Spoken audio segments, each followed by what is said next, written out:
Alhamdulillah. Bu Desi mohon izin, ini hari ini ada tugas wawancara beberapa kepala sekolah mengenai terkait dengan praktik pengambilan keputusan. Bolehkah Weni mengajukan beberapa pertanyaan, Bu Desi?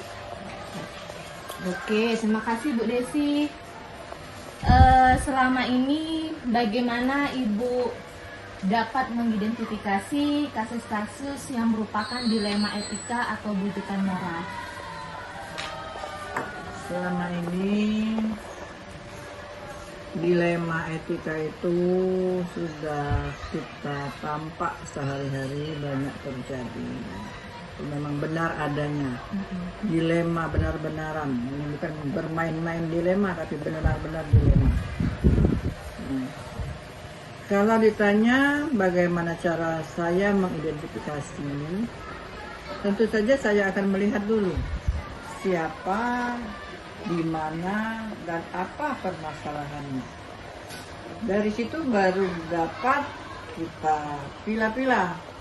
Dari pemilahan itu kita masukkan, oh ini permasalahannya kasus ini masalahnya kasus ini. Bergantung dengan siapa latar belakang orang itu, di mana kejadian, dan apa yang didilemakan. Bagus sekali ya Bu ya, karena kita sering sekali mengalami yang namanya dilema etika dan bujukan moral tersebut Bu ya.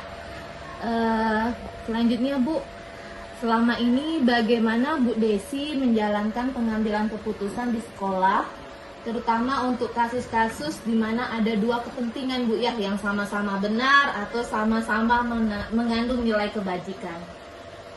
Kalau masalah itu, di sini kan ada dua kebenaran, Iya.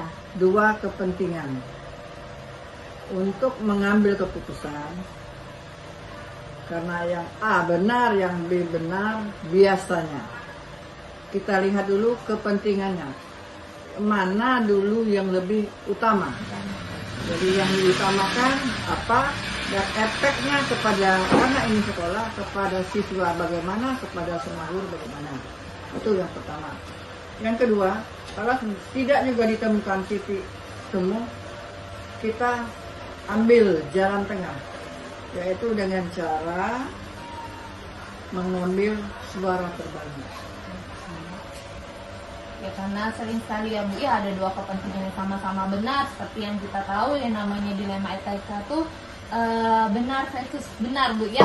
Kalau yang namanya moral, bujukan moral ya dua keputusan yang benar, tapi benar versus salah. Iya.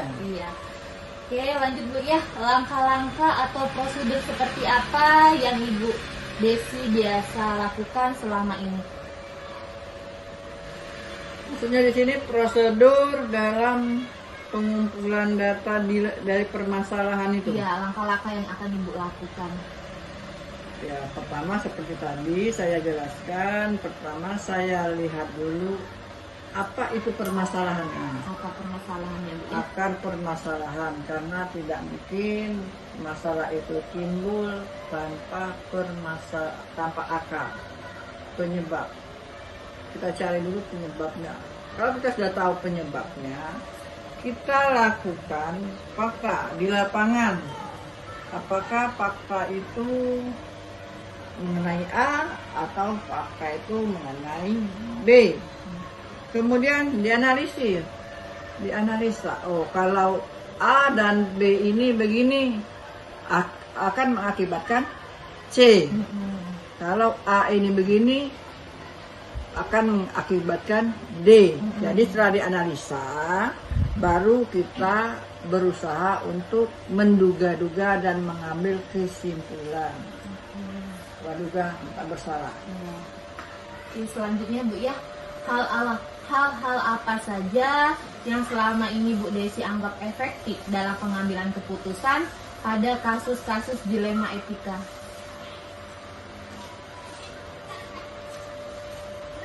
Hal-hal apa sajakah yang dianggap efektif?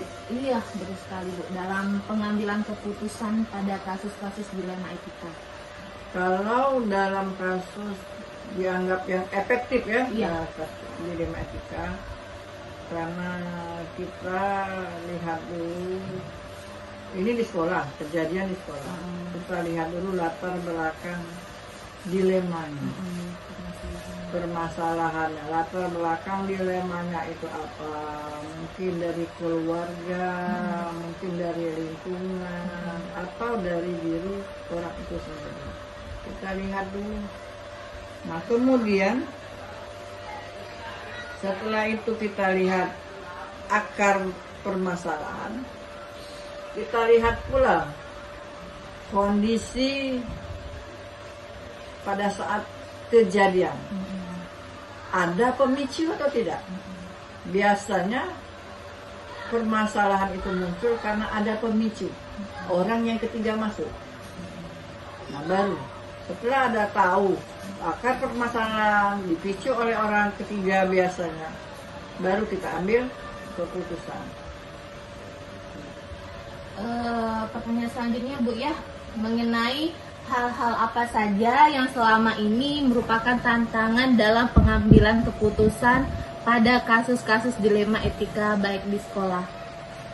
Yang menjadi dilema itu, Iya, tantangannya itu terus terang kalau di sekolah ini para wali siswa tidak pernah mau, bukan tidak pernah, ada sebagian kecil dari wali siswa tidak mau mengakui kelemahan dari anak tersebut. Iya, itu lebih jadi dilema Bu ya. Ya, yang kedua, wali siswa ini menutupi kekurangan dari anak. Jadi kita pihak sekolah tidak bisa membantu sepenuhnya karena ditutup-tutupi. Padahal pihak sekolah sudah tahu, oh ini permasalahannya. Tapi wali murid tidak menerima kondisi anak tersebut.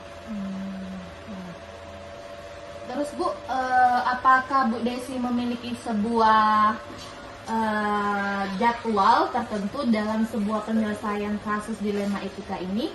Apakah Bu Desi langsung menyelesaikannya di tempat atau memiliki sebuah jadwal untuk menyelesaikannya, atau bentuk atau prosedur seperti apa yang akan Ibu Desi lakukan atau jalankan? Biasanya kalau ada dilema, saya langsung kerjakan. Ya, biasa saya langsung tuntaskan. Kalaupun tidak tuntas pada hari itu, saya panggil orang tua dengan orang tua, kita selesaikan kebesokan harinya. Berarti langsung ada tindakan Bu ya? Iya. Selanjutnya Bu, adakah seseorang atau faktor-faktor apa yang selama ini mempermudah atau membantu Bu Desi dalam pengambilan keputusan dalam kasus-kasus dilema etika ini? Yang membantu itu banyak sebenarnya.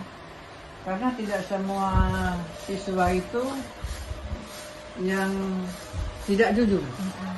Kalau di sekolah kan nanti adanya anak yang jujur.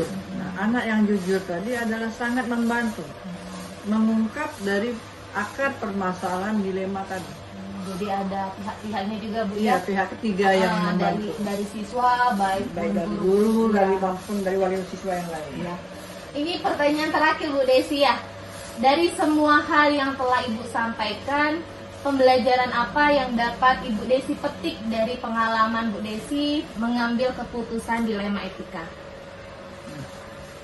Pelajaran yang dapat saya ambil, banyak mengucapkan syukur karena masyarakat kita ini sudah jauh bergeser etikanya dari kemarin-kemarin. Kalau dulu orang tua itu menyerahkan sepenuhnya ke sekolah. Sekarang orang tua itu bukan tidak menyerahkan, tetapi sudah ikut bergabung dengan sekolah untuk membina anaknya.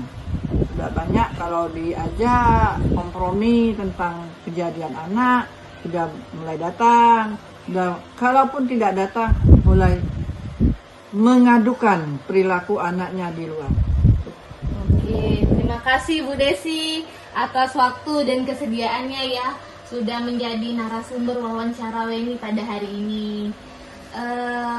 Mohon izin Bu Desi, Bu Weni pamit dulu. Semoga kegiatan Bu Desi hari ini dapat berjalan dengan lancar. Amin. Assalamualaikum warahmatullahi wabarakatuh. Waalaikumsalam warahmatullahi wabarakatuh. Apa kabar Bu Imas? Alhamdulillah baik. Alhamdulillah, senang sekali Bu Weni bisa bertemu langsung dengan Bu Imas. Sebelumnya Bu ya, perkenalkan nama saya Weni Kalina. Weni ini guru dari SD 177 Bu. Kebetulan juga Weni ini CGP angkatan ke-7 yang mendapatkan tugas wawancara beberapa kepala sekolah terkait dengan praktik pengambilan keputusan. Bolehkah Weni mengajukan beberapa pertanyaan Bu kepada Ibu Imas? Boleh ya, nanti Ibu coba ya. Iya, terima kasih Bu Imas.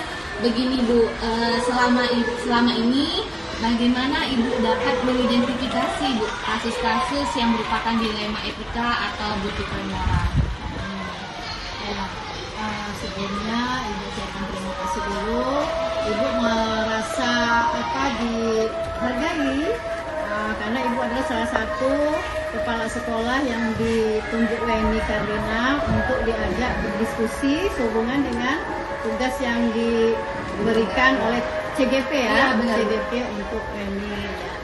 Kemudian dalam hal ini Ibu memang ada suatu kasus, tapi itu pengalaman Ibu ya Weni. Iya, Nggak apa-apa. Itu pengalaman Ibu ketika sebelum Ibu berada di sini.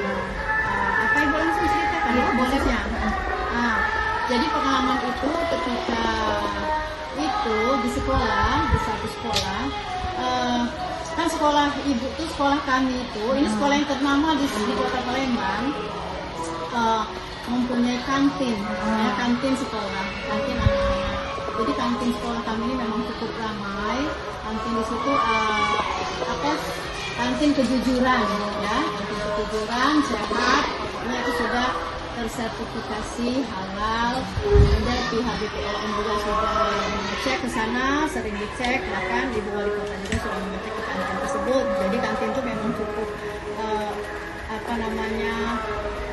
sehat, sangat sehat, bukan cukup, sangat sehat, kantin kejujuran. Nah, jadi begini, salah satu petugas kantin itu melaporkan ke pihak sekolah. Pihak sekolah melaporkan bahwa ada salah satu dari siswa tersebut itu sepertinya kebiasaan dia itu mengambil makanan, mengambil dari kantin itu tanpa membayar. Sekali dua kali diperhatikan, dibiarkan, tapi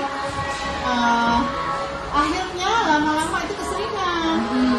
Justru dari itu, karena kita takutnya nanti terjadi hal-hal yang tidak baik yang di anak tersebut, maka petugas kantin melaporkan ke pihak sekolah. Kemudian sebagian saya saat itu menjadi wakil kesiswaan di sekolah tersebut. Ya, kasus tersebut kami selesaikan. Kami panggil siswa tersebut apa permasalahannya. Ya, saya menangani tidak sendiri, saya ajak teman kami di BK. Jadi setelah kami panggil, kami tanyakan, jadi kami menemukan titik permasalahannya. Jadi setelah kami menemukan titik permasalahannya, ya kami segera bertindak dan menyelesaikan demi masa depan anak itu tersebut. Dan kami sudah tahu bahwa ini permasalahannya ternyata. Berarti bagus sekali Bu ya, dengan adanya kantin kejujuran itu bisa membuat kepribadian siswa terbentuk ya, dengan kejujuran tadi. Kantin sehat, higienis, dan kejujuran. Iya. Baik Bu, selanjutnya selama ini bagaimana Bu Imas menjalankan pengambilan keputusan di sekolah, terutama untuk kasus-kasus di mana ada dua kepentingan yang sama-sama benar atau sama-sama mengandung nilai kebajikan seperti kata Ibu tadi, kejujuran tadi ya. Bagaimana cara Ibu mengambil keputusan ini? Tentunya kalau kita mengambil keputusan, kita tidak langsung mengambil keputusan. Pertama kan kita melihat dulu kasusnya, melihat dulu permasalahannya, kemudian kita diskusikan dulu. Kita diskusikan dengan teman-teman kita yang kira-kira memang berkompeten. Di sekolah kan kita punya tingkatannya kan, dari mulai misalnya wali kelas, kemudian dari guru, wali kelas, biasanya temuan itu oleh guru, disampaikan ke wali kelas menyampaikannya ke BK, bimbingan konseling, kemudian ke kita. Kalaupun tidak selesai, maka kita lanjut ke kepala sekolah. Tapi kita kalau bisa itu tanpa kepala sekolah kita menyelesaikannya. Kita hanya melaporkan saja penyelesaiannya ke kepala sekolah. Kita telusuri dulu ya. Kita telusuri, kita tidak bisa langsung mengambil satu keputusan. Walaupun keputusan itu menurut kita sangat baik, sangat bagus, tapi belum tentu menurut orang lain dan menurut sekolah. Karena kita punya aturan-aturan tertentu kan, yang Jadi tidak merugikan salah tidak satu pihak. merugikan kedua belah pihak. Semuanya itu dengan hasil keputusan itu semuanya merasa diuntungkan ya. Bukan diuntungkan, artinya kebenaran tertegakkan dengan keputusan kita. Sangat bagus sekali Bu ya. Ya. Selanjutnya Bu ya, langkah-langkah atau prosedur seperti apa yang bisa Ibu lakukan selama ini? Langkah-langkahnya atau prosedurnya ya kita kan melihat kasus ya, melihat kasusnya, menemukan kasusnya, kemudian kita panggil yang bersangkutan, yang mempunyai permasalahan itu kita panggil dahulu ya, kemudian kita konsultasikan. Tanpa sepengetahuan anak tersebut, kita konsultasikan dulu dengan beberapa guru yang mengajar di kelas itu. Kan mungkin guru-guru itu tahu paham siapa anak tersebut. Nah, setelah itu kita panggil wali kelasnya, kita duduk bersama dengan bimbingan konselingnya. Jadi langkahnya kita ambil seperti itu. Kemudian kita duduk bersama, kita panggil. Setelah kita mempunyai kesepakatan, kita panggil anak tersebut, kita panggil orang tuanya, ya, kita panggil orang tuanya. Dan apabila kita sudah mengetahui permasalahannya, kita memberikan tindakan selanjutnya. Apa tindakan selanjutnya? Untuk membuat anak itu, misalnya memberikan pendidikan anak itu sehingga anak itu menyadari kesalahannya, dan kita memberikan bantuan baik moral maupun moral terhadap anak tersebut untuk mengatasi permasalahan yang dihadapinya. Mungkin anak itu kan memang ada permasalahan. Pasti itu ya, bila suatu masalah dilema itu muncul, pasti itu sebelumnya mempunyai suatu permasalahan. Selanjutnya Bu ya, hal-hal apa saja yang selama ini Ibu anggap efektif dalam pengambilan keputusan pada kasus-kasus dilema etika? Maksudnya hal apa yang efektif? Kita misalnya dengan satu berdiskusi, berdiskusi dulu dengan teman-teman, kemudian kita mencari suatu kesepakatan, kemudian kita mencari solusi kira-kira apa yang terbaik untuk kedepannya. Ya, kemudian kita memberikan solusi yang terakhir. Apakah solusi itu seperti kasus tadi ya, bagaimana kasus tadi, apakah kita konklusi itu rumahnya. Jadi kita dengan cara berdiskusi bisa juga menyelesaikan suatu permasalahan Bu ya. Diskusi dan kesepakatan ya. Selanjutnya Bu ya, hal-hal apa saja selama ini merupakan tantangan Ibu dalam pengambilan keputusan pada kasus-kasus dilema etika? Tantangannya ya itu pasti suatu masalah itu ada tantangan satu, kita ini di satu sisi kita akan menegakkan suatu kebenaran, tapi di sisi lain ada aturan yang berhubungan dengan hal tersebut yang tidak perlu kita lakukan ya.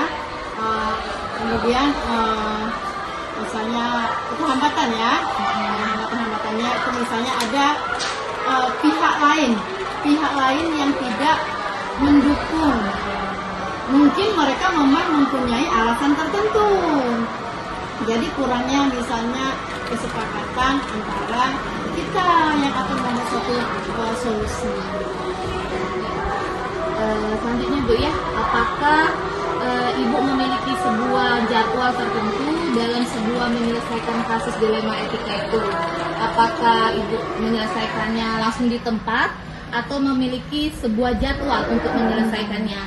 Kalau memang ada menyelesaikan sebuah jadwal, bentuk atau prosedur seperti apa yang akan Ibu jalankan? Itu masalah jadwal itu tergantung dari permasalahan yang kita temukan. Permasalahannya, kalau misalnya saat itu permasalahannya bisa diselesaikan, kenapa tidak, ya kan? Nah, tapi kalau misalnya permasalahan itu membutuhkan waktu karena kita membutuhkan beberapa orang yang kita libatkan, tentu kita membuat penjadwalan, ya, karena biasa suatu kasus itu tidak bisa langsung diselesaikan, walaupun itu mudah, karena kan kita, apalagi pihak sekolah, kalau di sekolah itu kan kita tidak cukup dengan siswa, perlu kita manggil orang tua, ya, perlu kita manggil orang tua itu siapa? Orang tua kan mereka bekerja, tentunya mereka mempunyai waktu yang bisa untuk datang ke sekolah. Harus dikonfirmasikan dulu Bu ya sebelumnya ya. Kemudian kita sebagai guru juga kan kita punya jadwal mengajar, anak juga sekolah. Kita usahakan pokoknya suatu permasalahan segera kita selesaikan. Bergantung kasusnya Bu ya. Pertanyaan ketujuh Bu, adakah seseorang atau faktor yang selama ini mempermudahkan atau membantu ibu dalam pengambilan keputusan dalam kasus-kasus dilema? Tentunya ada. Kalau saya pribadi ada. Alhamdulillah ketika saya mempunyai suatu permasalahan, faktor pendukungnya itu ada. Rekan-rekan kami, rekan tim kami kebenaran mempunyai suatu tim kesiswaan. Waktu di sekolah bidang kesiswaan kan kita mempunyai tim. Timnya itu termasuklah wali kelas, kemudian guru BK, teman-teman kita sejawat, sama-sama wakil, ya, guru-guru dan kepala sekolah sangat mendukung kita. Jadi suatu permasalahan bagi saya, bagi ibu, bila saya menemukan suatu permasalahan itu saya memberikan suatu pembelajaran bagi saya semakin meningkatkan semakin banyak pengalaman. Ya, karena teman-teman juga di situ mendukung. Sebenarnya teman-teman ibu solid. Memang benar Bu ya, dari pengalaman itu kita bisa lebih bijak lah dalam mengambil suatu keputusan. Juga teman-teman kita, rekan-rekan kita ya Bu ya. Ya, ini pertanyaan terakhir Bu Imas ya. Dari semua hal yang telah Ibu sampaikan, pembelajaran apa yang dapat Ibu petik dari pengalaman Ibu mengambil keputusan dilema etika ini? Oke, kalau menurut Ibu pengalaman yang selama ini Ibu hadapi ya, bahwa bila kita menemukan suatu kasus ya, bila menemukan suatu dilema itu kita jangan langsung seolah-olah menghakimi ya, jangan langsung mengambil keputusan bahwa menurut kita itu pasti benar. Nah, ada baiknya kita diskusikan dulu, kita sampaikan dulu sebelum kita mengambil keputusan. Sedikit saja kita sampaikan dengan teman kita, minimal dengan teman kita yang di sebelah kanan kita. Misalnya dengan teman kita, terutama yang guru BK itu, ya itu karena guru BK itu memang partner yang solid dengan waktu kesiswaan. Jadi kalau ada sedikit pun permasalahan itu menurut saya jangan langsung kita mengambil keputusan seperti itu. Jadi perlu diskusi, koordinasi antara sesama kawan dan sesama yang berkompetensi. Bagus sekali Bu ya, karena setiap kasus itu kan pasti ada akar dari permasalahan tersebut, tidak bisa kita langsung putuskan saja Bu Imas ya. Baiklah Bu Imas, terima kasih Bu Imas atas waktu dan kesediaannya. Ya, sebagai narasumber wawancara ini hari ini Bu ya. Baiklah Bu, ini mohon izin pamit Bu Imas ya. Boleh, terima kasih. Kalian ada waktu, boleh datang. Iya, semoga ke aktivitas Bu Imas hari ini dapat berjalan lancar Bu ya. Amin. Terima kasih.